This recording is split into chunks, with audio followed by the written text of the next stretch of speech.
Bismillahirrahmanirrahim. Assalamualaikum warahmatullahi wabarakatuh.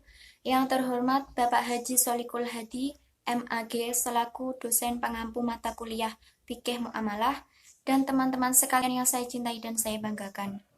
Pertama, marilah kita panjatkan puja dan puji syukur atas kehadirat Allah Subhanahu wa Ta'ala yang telah melimpahkan segala rahmat dan hidayahnya kepada kita semua, sehingga bisa berkumpul dan berdiskusi di pagi ini. Kedua, sholawat serta salam tak lupa kita curahkan kepada junjungan kita Nabi Muhammad SAW yang kita nantikan syafaatnya di yaumul kiamah nanti. Amin. Allahumma amin.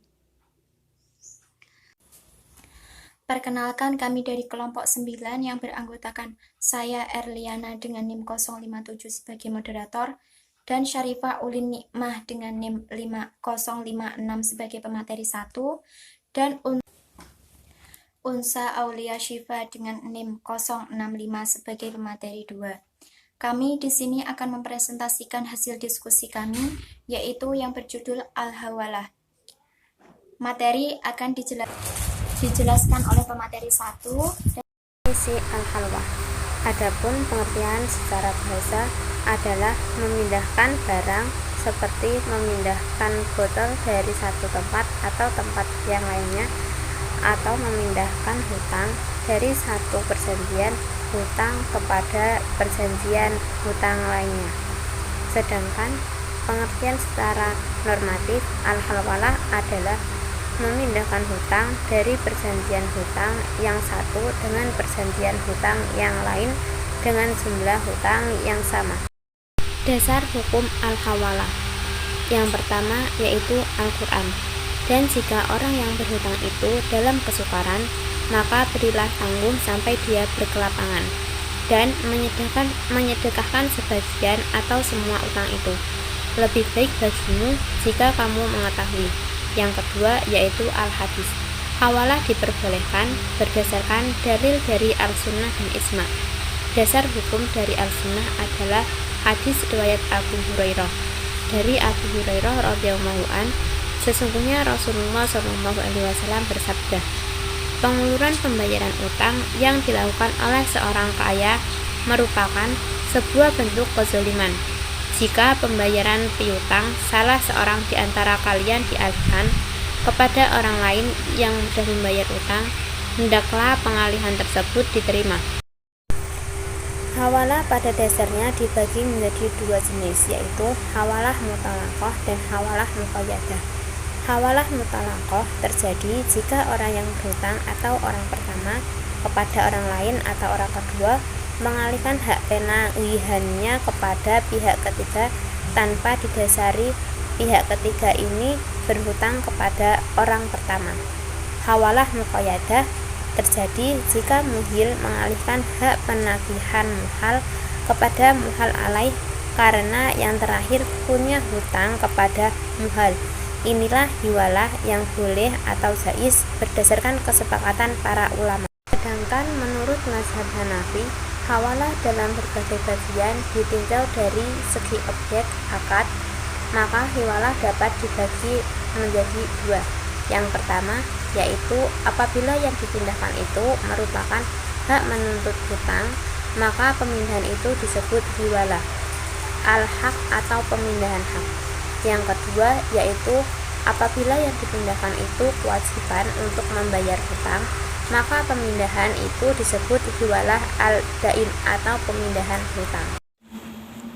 Rukun hawalah. 1. Orang yang memindahkan tanggungan utang atau muhil. 2. Orang yang memberikan utang yang dipindahkan pelunasannya dari orang yang berutang padanya secara langsung atau muhal. 3.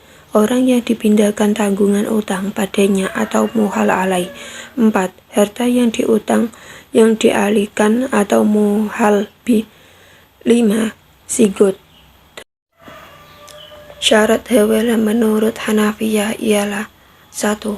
Orang yang memindahkan utang atau muhil adalah orang yang berakal, maka batal hiwalah yang dilakukan muhil dalam keadaan gila atau masih kecil.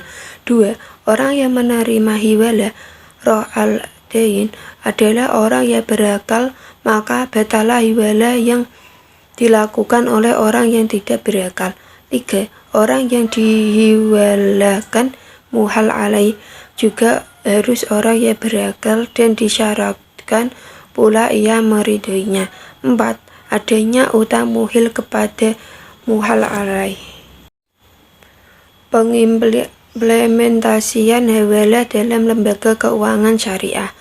Akad hawalah ditetapkan untuk perbankan syariah melalui Surat Keputusan Direksi Bank Indonesia Nomor 32/34/Kep/D tentang Bank Umum berdasarkan prinsip syariah.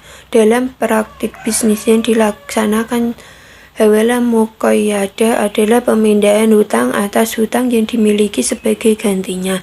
Menurut akad pemindahan, hutang yang dibolehkan karena kejelasannya dan resiko yang dapat dipagari. Akad hawalah di perbankan syariah dipraktikkan dalam beberapa produk, yaitu sebagai berikut.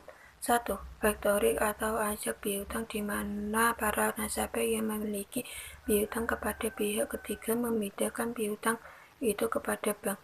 Bank lalu membayar piutang tersebut dan bank menagihnya dari pihak ketiga. 2. Post-dated change, yang mana bank bertindak sebagai juru tagih tanpa membayarkan dahulu piutang tersebut. 3. Bill discounting, yang mana secara prinsip serupa dengan hawalah, hanya saja dalam bill discounting nasabah harus membayar fee, sedangkan pembayaran fee tidak dapat dalam akad hawalah. Terima kasih. Wabillahi taufik wal hidayah. Wassalamualaikum warahmatullahi wabarakatuh.